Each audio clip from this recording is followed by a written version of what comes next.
Welcome to The Real Deal with Suzanne and Sarah. This is episode number 34, and we are talking about how DIY landlords need a better system for all the things: bookkeeping, banking, tenant screening, you name it. Hey friends, welcome back to the Real Deal podcast. This is part of the Suzanne and Sarah whole show. You can see us on YouTube, you can follow us on podcasts, but I'm Sarah.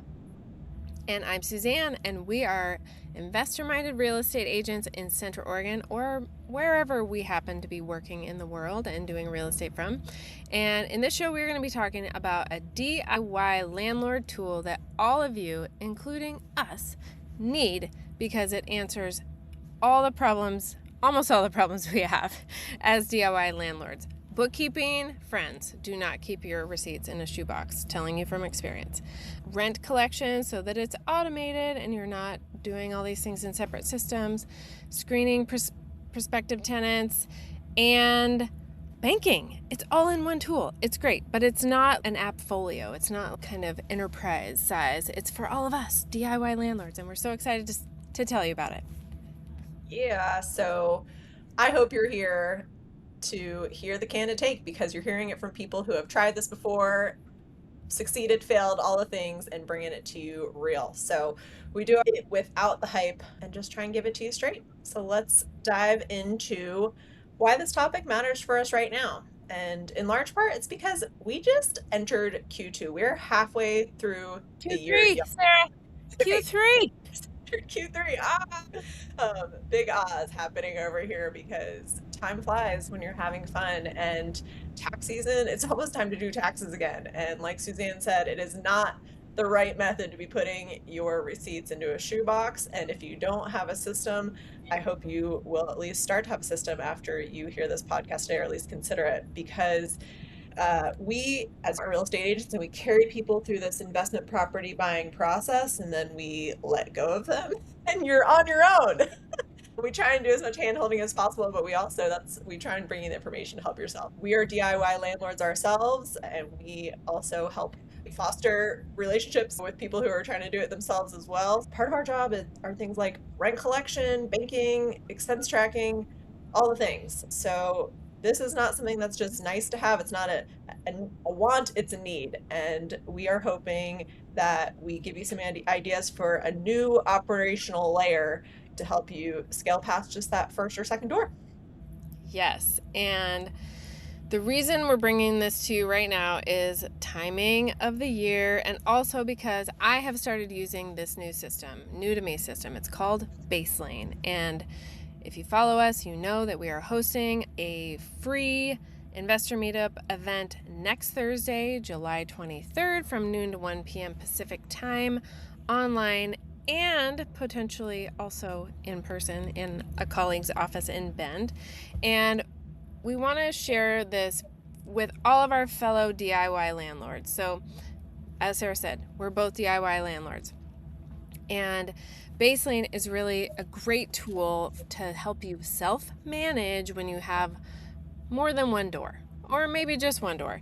But especially if you're using multiple strategies. It works for short-term rental, friends. It works for long-term rentals. It works for midterm rentals.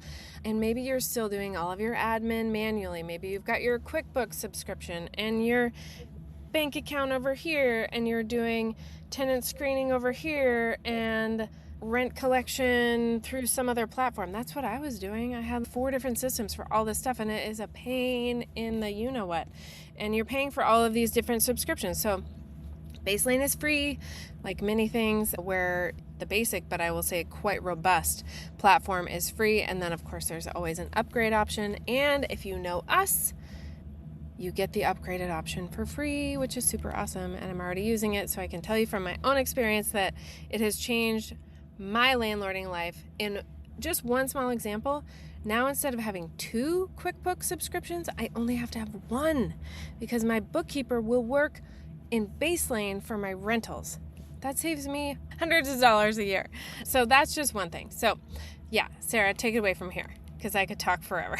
Yeah, for sure. I think what I just heard you say is, like, you may have multiple doors, Suzanne, but you've done this scaling thing where you keep managing yourself. And maybe there was a point in time where you could have been like, hey, I'm going to pass all of this off. But The people that we work with, I would say for the most part, are just getting started, maybe have two, three, four doors, and we do encourage people to start doing this stuff on their own. And in the past, I think our advice has been like, here's what's working here, and we've it's been trial on our own as well. We've done it in several different ways, and there are better ways. That's why we come on here and share these things with you, because we're in the simplifying version of our life and we want you to get there as well, no matter whether you're like Suzanne and you're whatever, you're 10, 15, 20 doors in and you're still finding yourself doing it yourself and you just want something that's easier, or you're just getting started. It's a way to do it right from the beginning.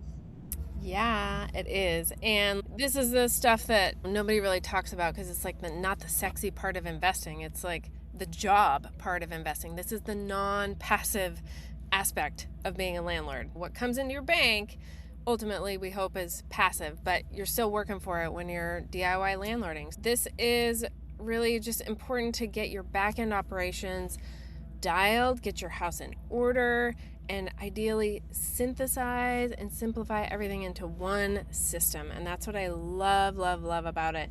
It also accommodates multiple properties and it accommodates multiple entities. You can put different properties under different entities.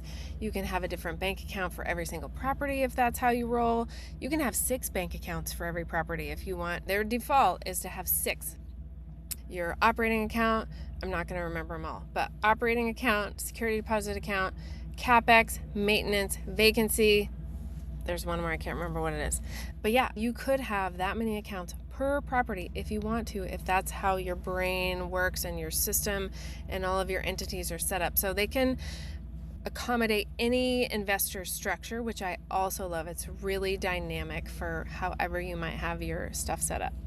Yeah. And so when you've got the system going and you've got all this organization, not only is it saving you time and money at the end of the year when you go to file taxes, but think about how organized your books and everything is going to be like any time in the year. You go any time in the year and you're like, hey, I'm ready to buy another property, or you're trying to take out a loan.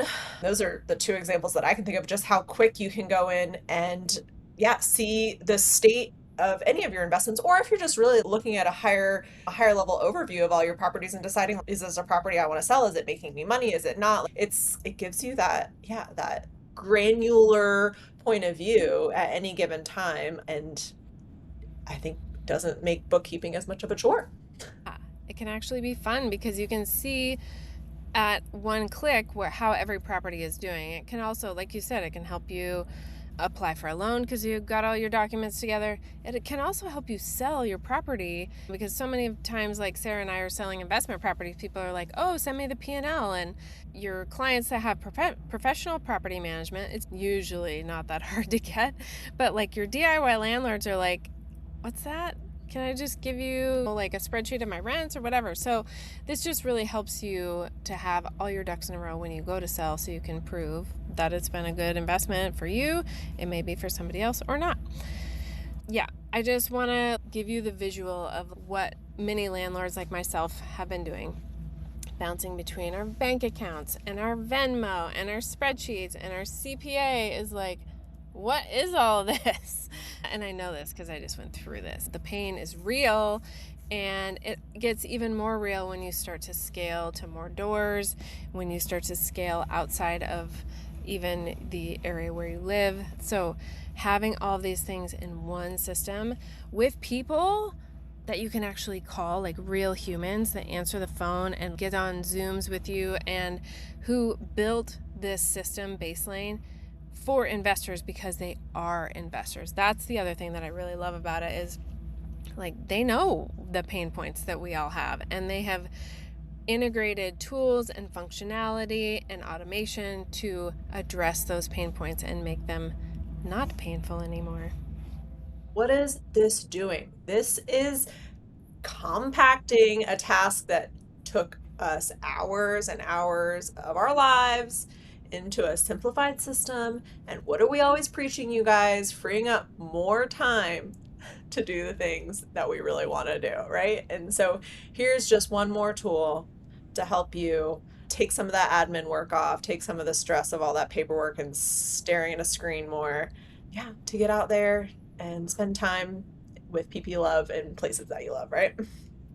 Yes. So if you come next week and join us, or if you catch the replay, here's what you will walk away with understanding better. Number one, how to keep your rental finances organized from day one or year 12, wherever you're at. You can start fresh and you can link your external bank accounts. It's great. You can see property level performance for each of your properties instead of just guessing that you're making money. You can automate bookkeeping and simplify tax time. And you can manage long-term, midterm, and short-term rentals all from one platform. So the date on this meetup is not the third Thursday this month. It's actually the fourth Thursday this month. Suzanne, we're looking at. It sure is. It is on July 23rd, Yep. Thursday, from noon to 1 Pacific. And we will be online as usual, and then also very likely having an in-person gathering, because we know those of you who know and love us in Bend, Oregon have been missing our in-person events, and we got a space. Yeah. So if you go to meetup.com, you can find the Central Oregon Investor Network meetup information there. You can sign up for the meetup there and get the link to join and get on our mailing list for all the fun things. And yeah, if you don't meet up in person or online, we can watch the replay on our YouTube channel. Yes, and I hope that you all are as excited about this as I am. I know that bookkeeping isn't sexy, but man, having clean books and a system that frees up your time and energy and feeling organized is just, it's so good. It's so good, you guys. And now is the time to do it. Do not wait until February of next year. Please, please. So, thank you so much for joining us on the Real Deal podcast with Sarah and Suzanne. We will be back at it next time with all kinds of great, juicy information for investors to create more passive income in your lives through real estate investments. We'll see you soon. See you on the next one.